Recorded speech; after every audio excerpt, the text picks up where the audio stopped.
Leadership is about taking responsibility, not making excuses. Matt Romney said that once. Ladies and gentlemen, welcome to the Moving Forward Leadership Podcast, episode 43, How to Be a High Impact Leader with Dr. Jason Brooks.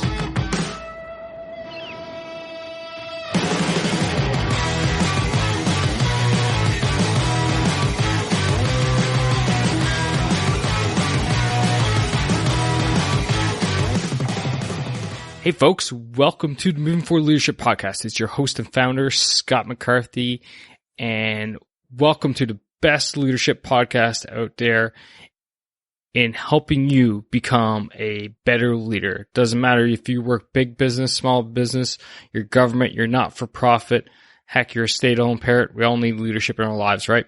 And this weekly show is here to help give you those tools and tricks and tips to be a better leader every day.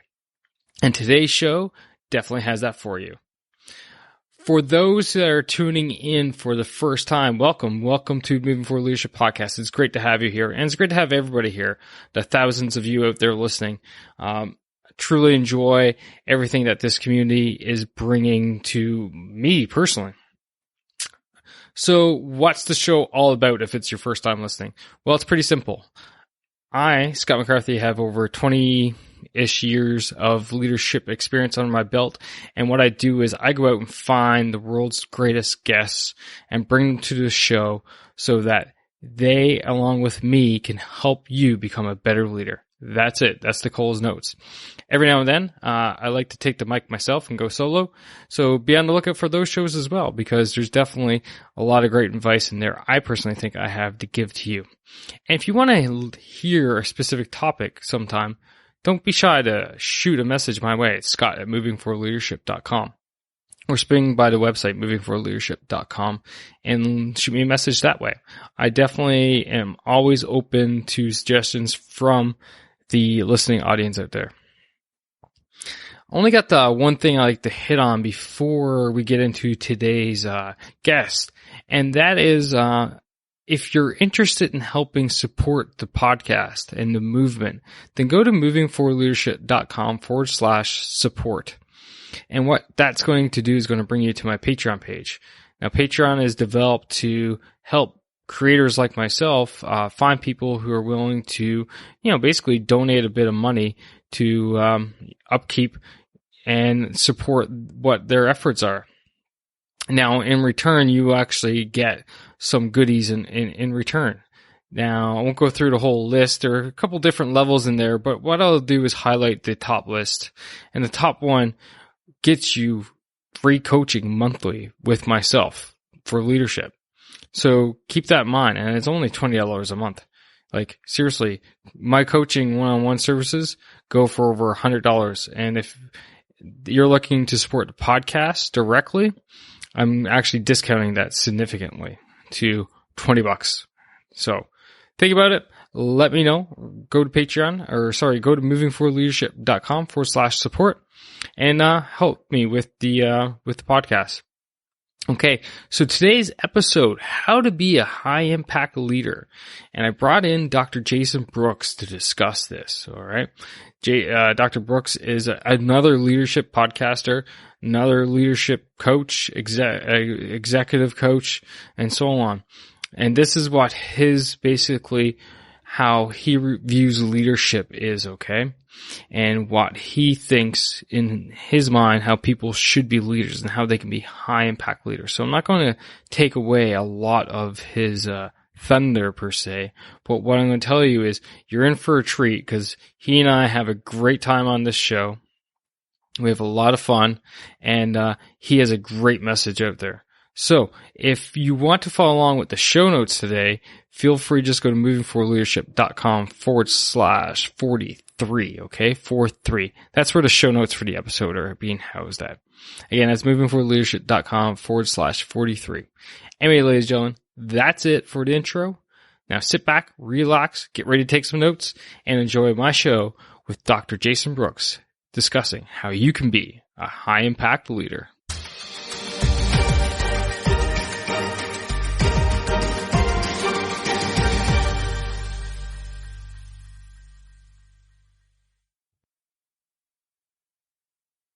Jason, welcome to the Moving Forward Leadership Podcast, man. It's great to have you on. Man, thank you so much, Scott. This is awesome. I'm looking forward to this. No, we've been, definitely looking forward to it. Unfortunately, we had a few hiccups along the way and a couple of reschedulings, but that's nothing uncommon in the podcasting world. I have worked over a year and a half of doing this. Well, you were so full of grace for me. I think I had to reschedule both of those. I mean, you were awesome, and I've been so looking forward to our time together. I know. It seems so long since we first had like our intro call. Yeah. I was like, who's this guy again I'm interviewing tonight? Oh my gosh. So one of the first things I like to do with my guests always is, get them to give a brief background of themselves, who they are, how they got to where they are today. And then we start kind of diving into conversations. So why don't we just take it from there? Oh, absolutely. So I'll try to give you the Reader's Digest version. So I graduated from college, graduated from Purdue, and I had my undergrad degree in business management with minors in human resources and psychology. That's a good mix. Yeah, I love to get. I actually started thinking that I was going to get an accounting, and I made it into my first accounting course. I said, "Nope, this isn't going to work for me." So I don't blame you. I was a very quick study on that, and it made a change. But man, I graduated from Purdue, and then took my dream job to work down in Nashville at Opryland USA at the time. It was a theme park. And we had vacation there when I was young. I was like, oh man, that would be the best job ever. Yeah. So fortunately I had that, moved down to Nashville and met my bride down here and had multiple opportunities to move for different roles for probably the first 10 years of our marriage. I worked for a different company about every year. And for me, I just loved coming into a role, kind of pulling it apart, seeing what worked, what didn't work, putting it back together. And then when I got in maintenance mode, I got bored. And then I was looking for the next opportunity. And I think that a lot of leaders probably can. Yeah, I can definitely relate to that. Right? I'm sure there's tons of people there who can relate to that, right? So where I finally started to get a little bit more stability is when I joined Cracker Barrel Old Country Stores. And, cool. And I worked there as corporate human resource manager and was there for about 4 years. And what I often like to say is, in any of our lives, there's oftentimes those milestone moments that open our eyes and in some ways change our direction. And when I was there, I had one of those milestone moments. And I made the decision that I wanted my life to mean more than just policy and procedure and rules and regulations in a HR career. I wanted to really touch people's lives, but help them to be as successful as possible in their careers and grow leaders. And I've always known that's my heart's passion, but that was a real milestone moment. So I went back to school while I was working in an executive role, got my master's degree in mental health counseling, my doctorate in psychology, and then my MBA after that. So while I was working full time, I spent 7 years getting 2 master's degrees and then my doctorate. So question. Yeah. Your marriage survived that time? You know what? Barely. Holy cow. You know what, Scott? It's so funny. I tell this story often as well. That my bride and I made a decision together. Yeah, for sure. So, I mean, it was critical to do it. And you know what? I'm at the tail end of very similar circumstance, except It's my wife on the other side. And she made a decision to do a career change and went back to school for 4 years, and we had to live apart for 4 years. Oh my gosh! So buddy. that was 2.5 years ago. She finished that, but now she's finishing up. She went to medical school, so now we're at the tail end. As of the day of this recording, 122 days until she's done residency. Wow! So. Let me give you a piece of advice, for what it's worth. When I got my last degree and the diploma arrived in the mail, I mean, for 7 years, I would get up in the morning, go to work, 6 o'clock in the morning, go into the office, get home about 6 o'clock at night, dinner with the family, tuck the kiddos in bed. And then I was doing schoolwork until about 1 or 2 o'clock in the morning. Oh, yeah. 7 years. You know what that's like. 100%. My bride would sit on the couch and watch TV.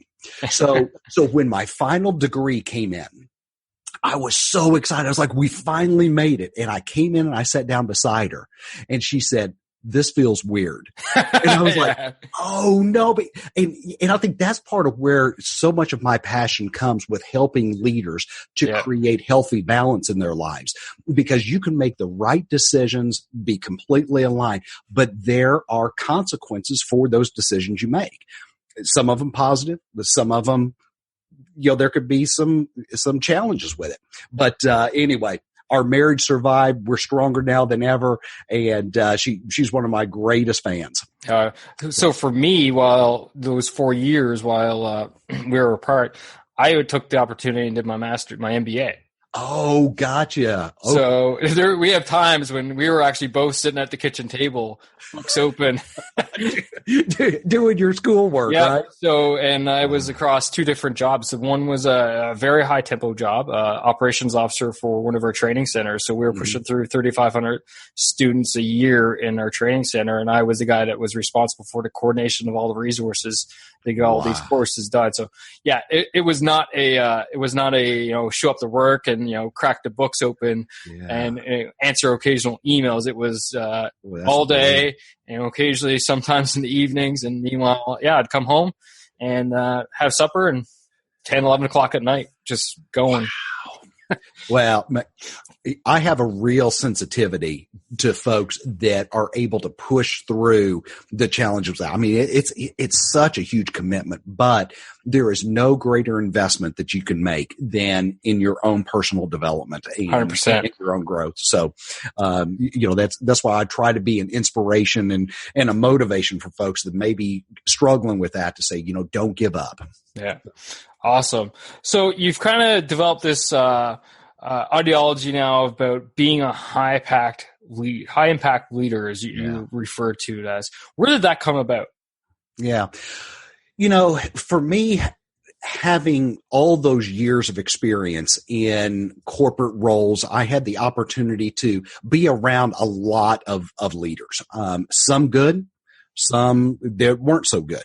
And, for me, when I think about the value that we bring and the legacy that we want to leave, it's not necessarily about performance. It's not necessarily about results. It's not necessarily about outcomes, but it's really about impact and how are we touching our families, our teams, our organizations, our community, and the world. And for me, it just has a real deep meaning about the value that we bring for the lives that we touch and the organizations that we're able to be a part of. So, that's where for me, impact really carries a lot of weight and a lot of drive going forward. No, that makes a lot of sense. And I say that to my guys all the time. And I was debriefing one of my junior officers, not too long ago, actually. And I was saying, to make the next level, like, you can come in and you show up and do a really good job day in, day out.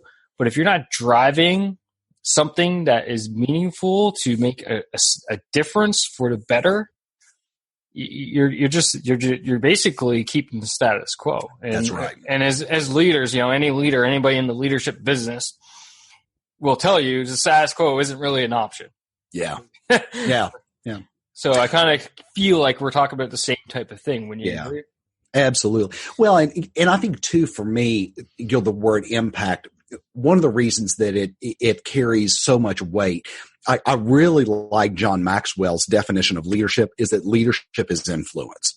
Yeah. And it's not about position. It's not about authority, et cetera. Yeah. Moms, dads, 100%. kiddos, they're having influence on people in their lives every single day. So I think that's where impact really comes in. We can have an impact as we are influencing the life of that cashier that is, scanning us out of Kroger when we're getting our groceries. So the ability to have an impact goes through every single day. Yeah, no, I totally agree with that. And one of the things I always say is that, you're here to make your people's lives better, right? Yeah. and that is one of the biggest ways you can have an impact. Absolutely. So for you, what does it truly mean to be an high impact leader? Yeah, that's a great question. I think this definition has probably shifted for me a little bit through the years. Yep. I think today it is about being in a place where I am helping people day in and day out to be the best version of themselves that they can be, and to make an impact themselves. And again, that definition, of impact, what does impact mean, can be different for different folks. But, I think it used to be, a particular result that was going to come. Today, it's about helping people to unleash that and unlock that potential in themselves. Yeah, no, for sure. And one of the biggest things you probably come across as a challenge to be, how do you measure impact, right? And That's right. Everybody wants everything measurable today. Yeah. Yeah. It's like, what do you mean you can't? Well, if you can't measure, it doesn't matter. Like, no, well, you can't measure. Yeah. Guess what? The really, really important things you actually can't measure. Right.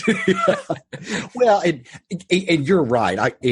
I mean, honestly, Scott, I even have an issue with the term soft skills. Yeah. When we think about communication, and relationship building and emotional intelligence, all those things, oftentimes folks say those are soft skills. But the reality is they have very tangible impact and value to results in the organization. So, even when I think about impact, there may be an unmeasurable piece, but then there's also components of that are measurable and tangible. So it's kind of all of that coming together. Yeah.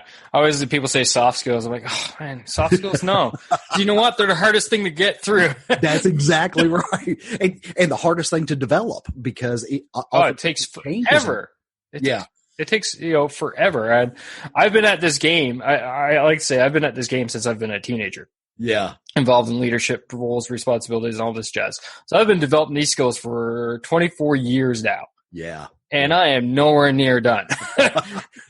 Well, and the cool thing, and I'm sure that you've seen this as well, even if we talk about communication, so let's just kind of narrow in on that. And if we accept that, the definition of that may be a soft skill, the reality is we have to have a level of discernment and awareness and intentionality, because communication is going to change from person to person to person to person. Yep. So we have to have that flexibility and that self-awareness, but also the intentional awareness of others, so that we can adjust and adapt our approach based on each individual. That's tough to do. It takes a lot of skill, a lot of time, right? Because you have to read every single individual. And, that's exactly right. How do they perceive communication? Take in consideration origins. If they're from a different part of the planet, country. Yeah. Certain words mean different things to different people depending on where they grew up or how they grew up. So, communication is a huge one. And I keep talking. My guys at work are tired of me talking to them about communication. I'm like, the one thing that's going to break us down, boys, is communication. Failure to communicate is going to kill us. That's right. And we can't afford that. Well, I know, not just at work, but even in our relationships. No, it's the number one reason why relationships fail. Yeah. Well, I don't know if you're familiar with the Myers-Briggs personality assessment, but I think so. Yeah. So I do a lot of work with assessments and helping to really open the eyes of people in a variety of ways. But my bride and I, we did, we actually do couples work with that. And one of the aspects of Myers-Briggs is extroversion and introversion, which oftentimes comes into our communication style. So for me, believe it or not, my preference is toward introversion. So I kind of gain my energy by being by myself. My bride is an extrovert, so she gains her energy by being around others. So we fast forward that. Oftentimes I think to speak. She speaks to think. So, anything that's going through her head, she's talking through. And I mean, for years in our relationship, I was like, why are you just continue to go off, on tangents, but she was using that so that she can think. Yeah. And, opening our eyes to that really helped to enhance our communication, but also the sensitivity to each other. So funny story, my wife and I are the complete opposites. Yeah. So I'll be there and I'll be talking to myself, going through, like, analyzing something, talking to myself, and Julie, my wife, will be like, what? I'm like, nothing. She's like, no, what? I'm like, nothing. She's like, no, what? I'm like, I'm talking to myself. Leave me alone.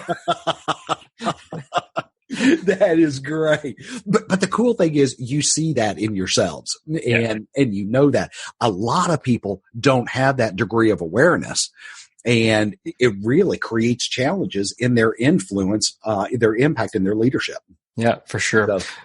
So I'd like to change gears a little bit and just talk about organizations. And what do you think, growing high impact leaders would be important to an organization, regardless of the type of organization, whether it's, big business, small business, nonprofit, families, it doesn't, and that's kind of like my mantra for leadership. I personally believe it doesn't matter who you are, where you're at, big business, small business, all that I just mentioned, we all need leadership. So what do you think growing high impact leaders are important for these organizations? Yeah.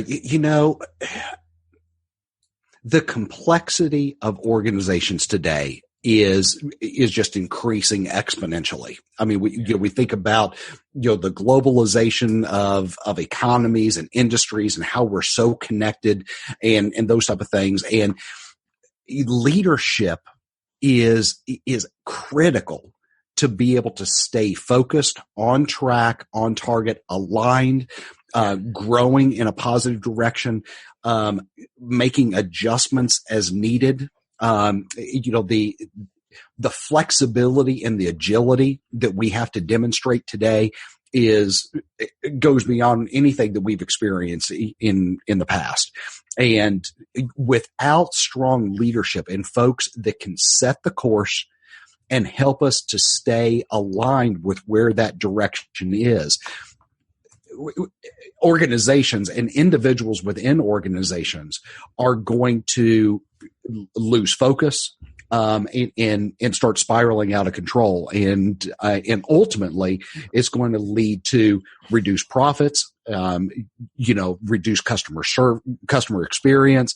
If you're in a product type of industry, issues with quality and just all of those type of things. So, for me, if we can address and help to build up that core component of leadership, the other pieces are much easier to solve, put in place so that we can move forward faster and stronger.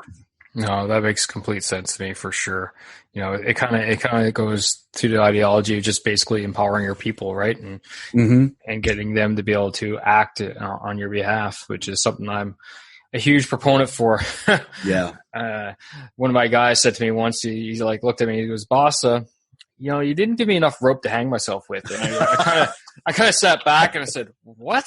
He's like, "No, I don't have enough rope to hang myself with, but I can probably go bungee jumping." That's great. So, I think too, the other side of that, we kind of laugh about, somebody say, "You didn't give me enough rope to hang myself." But at the end of the day, leadership and high impact leadership puts us in a place where we are helping to empower and to motivate. And again, like I said before, to unleash that potential of those that are under us. So yes, sometimes it feels like that they're hanging themselves, but other times we are leaning them out over that edge of a risk that they may not normally take on their own, but we've got that tied around their waist so that they can stretch beyond what they could have imagined, but we're right there with them. And I think that's a hallmark of a great leader. No, for sure. And, you're kind of pushing them to their boundaries a little bit. And then all of a sudden they're like, wait, now this is not so scary. I can actually go ahead and do this. And all of a sudden you got someone who's now even more capable than what they were yesterday. Absolutely. So I guess this is a good way to dovetail into the next question in my mind would be, how would a leader go about in developing, their subordinate leaders to become high impact leaders? I love that. Well, I think there's a couple of things. And, I talk about really 5 different areas of high impact leadership. And, for me, true high impact leadership is an inside out journey. So we have to understand who we are as a person, why we're here. We hear a lot about the term purpose and, kind why, of, man, what's my why, all that. So, when we think about unleashing that potential in those that we lead, I always start with an inside out approach, which begins first with character. And, what is it that's going on inside of me? What is it that's important to me? What makes my heart beat fast? How do I want to show up every day and live my life in a way that's authentic for who I am? Next in helping people to grow is really growth, and it's personal growth. So, just like you and your wife and me and so many others, if we are not growing ourselves and being intentional with that, then we're actually falling backwards. I love the quote, "You're either green and growing or ripe and rotting." My saying is that the day you stop learning is the day you stop being useful to your organization. Yep. Same ideology. That's exactly right. And it's easy to be passive with that. We have so many complex things going on, and you and I were talking even before, we started the podcast, just everything going on in your life, everything going on in my life, business, etc. But if we don't focus on that growth piece, we're not going to be ready for the next challenge that's going to come down the road.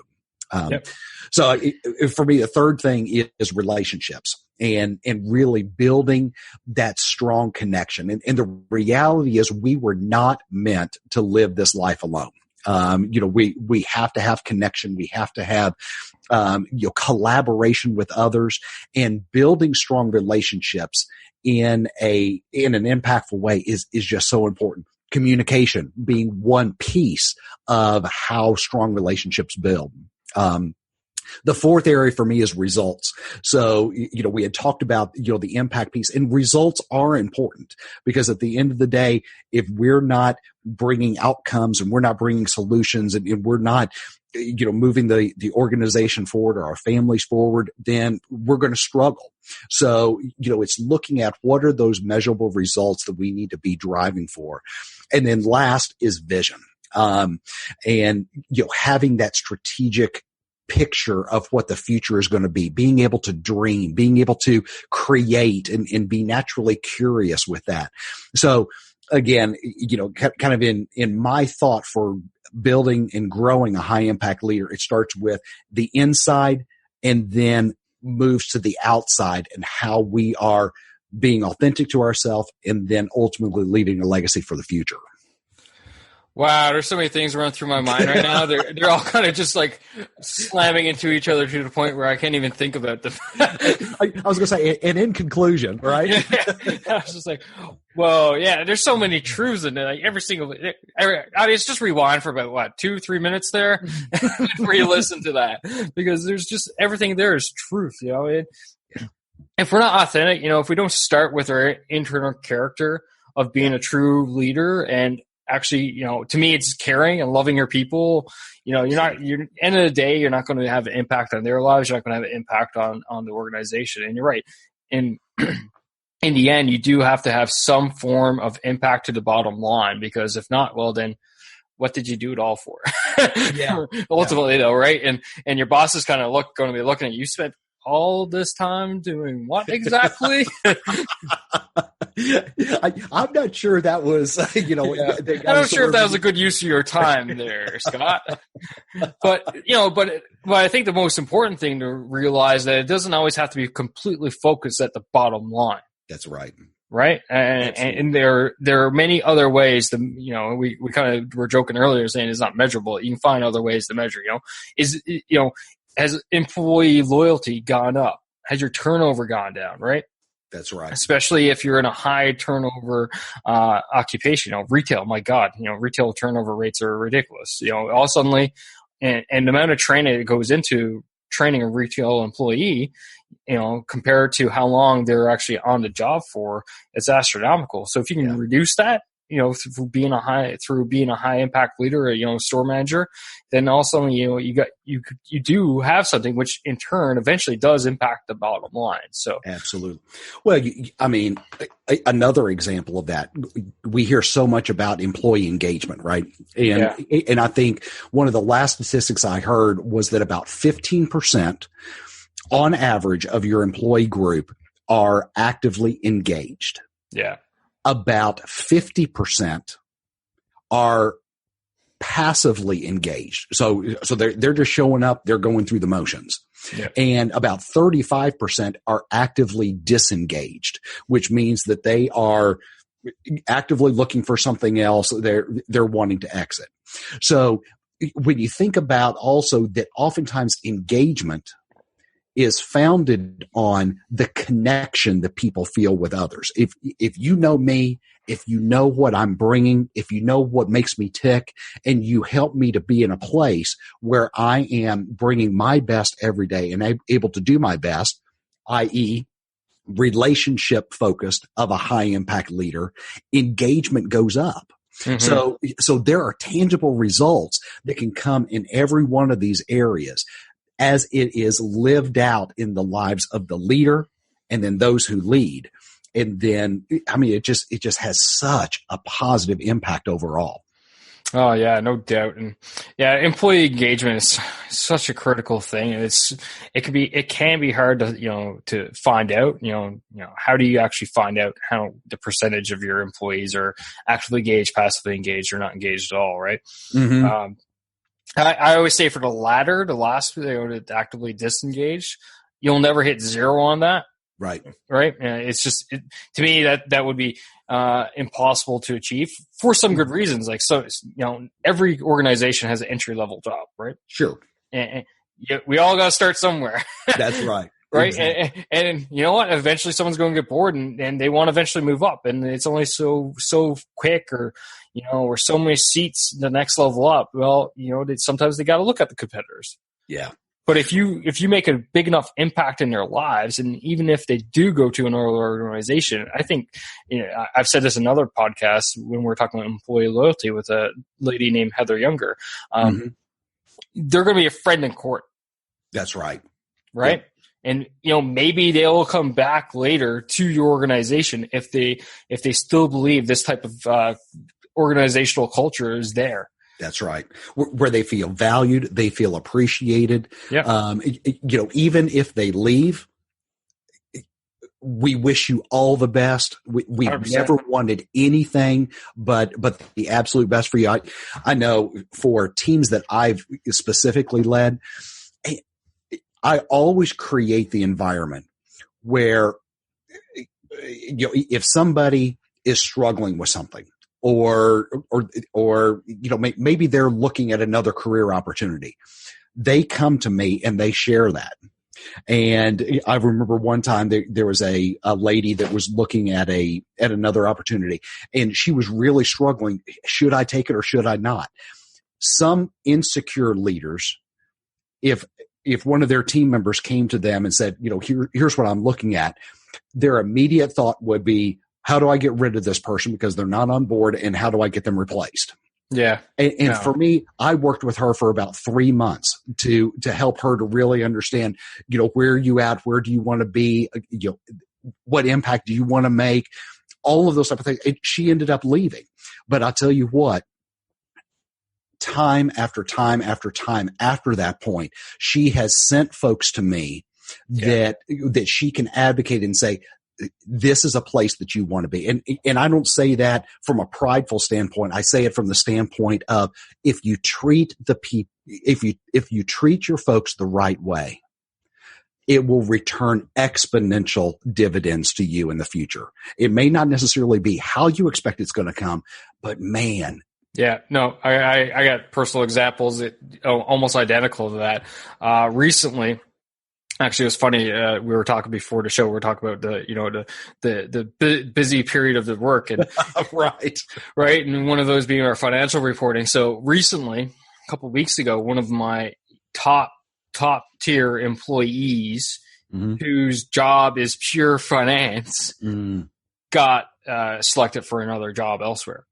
Okay. And it, it's a gaping hole. It absolutely is. We're feeling it immediately, and the reality was she was underemployed to her capability and potential. Is she like this lady, unbelievable. She was super smart, and she was just basically in a much an entry level job. I wouldn't say completely entry level. You need a little bit more seniority than entry level, but still way below what she was capable of.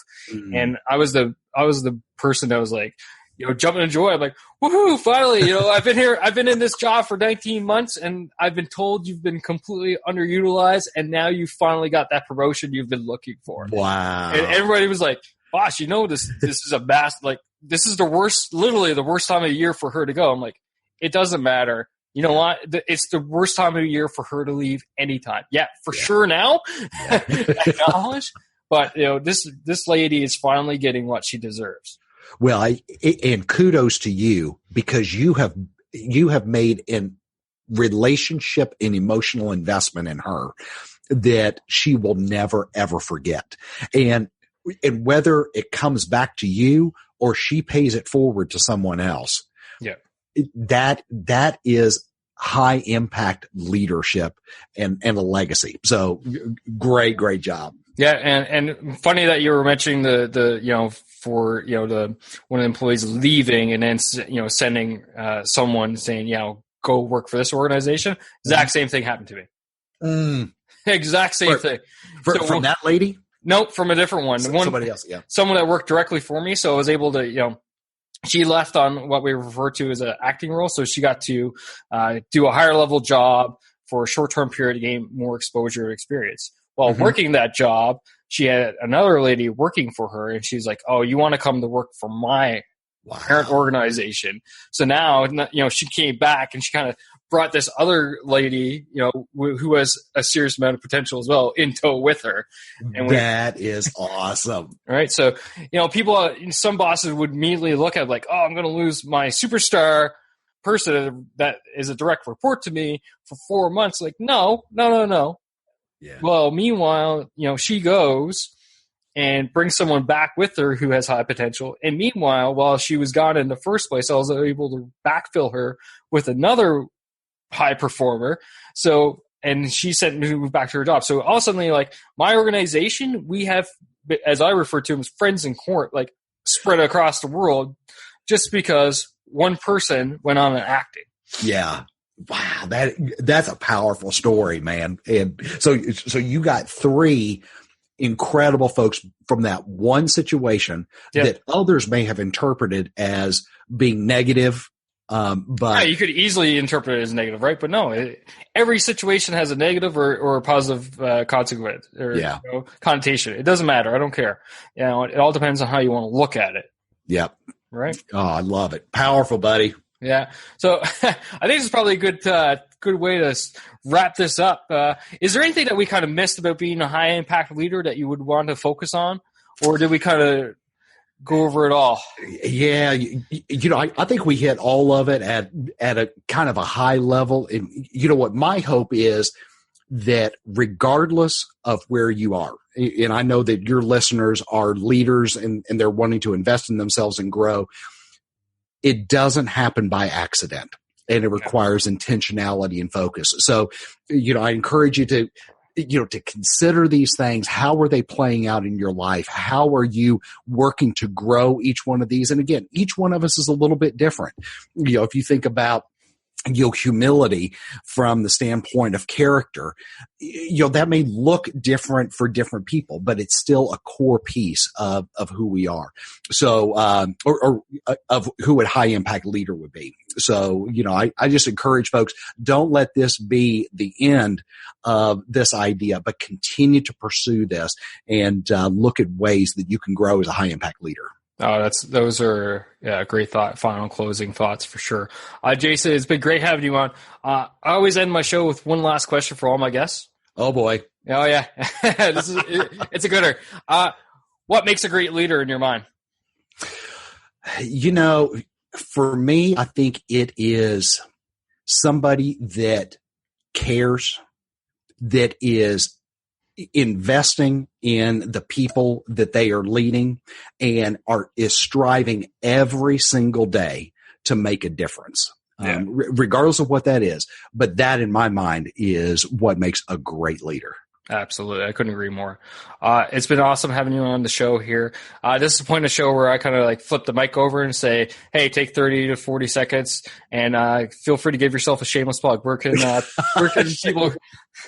people find you? What, your resources, what you're about? I know you have your own podcast as well. What is that show?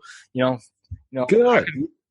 Yeah, but probably the best place for folks to find out about me is to go to my website. It's drjasonbrooks.com. That's kind of the home site for everything I do.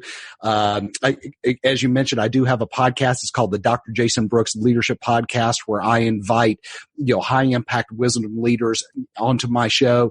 We have multiple conversations about a variety of topics around leadership. So very similar to what you're doing.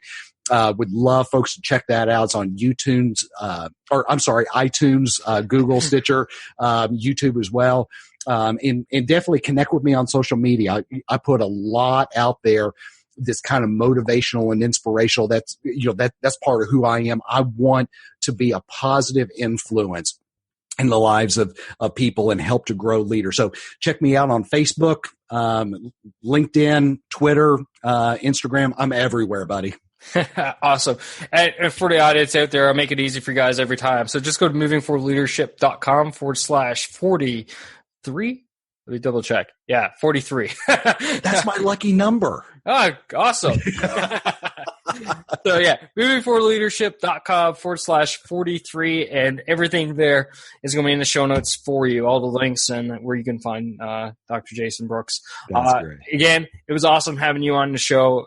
Truly appreciate you taking your time to come talk to me and my audience about how to be a high impact leader. And there's definitely some good key takeaways from our conversation today, which for the audience, I'm going to have in about 5 seconds of your time. Yeah, thanks. Thanks My for coming pleasure. out. Thanks again, Scott. You're awesome, bud. Yeah, you too. Take care, right?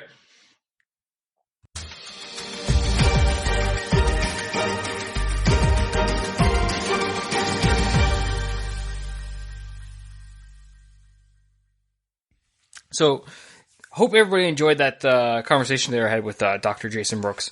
It was definitely fun for me and him. We had a lot of laughs during the show, and actually you guys didn't get to hear it all before and after the show as well when we were just chit-chatting. And that's a really cool thing about podcasting. Actually, just a complete side note for you listeners out there, or anybody who's thinking about getting into this line at all. It's really cool. Personally, the best thing I get out of doing this is I get to meet so many people, and we share so many different stories and discussions outside of what we actually talk about on air that, it's amazing, and the world's an amazing place. Yeah, there's a lot of garbage going on right now, but look past it and look to the positive, and this is a great positive in my life right now, and I love it. So, a couple key takeaways for you all. Complete side note there, but anyway, let's move on, Scott. So a couple key takeaways for you all. And the first one being, we can have an impact anywhere. And it was so true when he was talking about this, it doesn't matter where you are. You could be at the grocery store cashing out and you can have an impact on someone's life. You could be in a large organization and you can have direct impact to your people's lives. Or maybe you can have an impact on someone else who, works in the organization, but maybe for a different department. Say, for example, you're in sales, but you can have an impact on someone in marketing, So we can have an impact anywhere. The second key takeaway is strong leadership is needed to keep the course today. And it's so true. Business is getting so difficult. Not to say it wasn't difficult before. And I guess you could also say business get easier, but we're so stretched out. The world is getting smaller with how connected we are.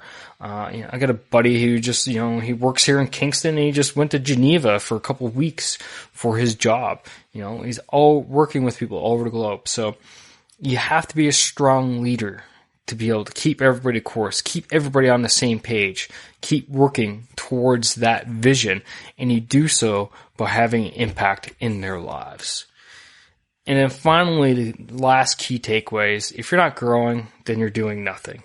You have to continually grow, continually learn, embrace a learning mentality, a growth mindset, so that you can be the best leader that you can be and your people deserve.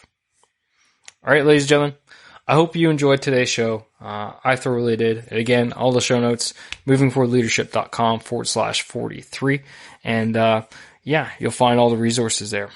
I hope everybody's well. I hope you take care. And remember, if you thoroughly enjoyed this show, remember R²S².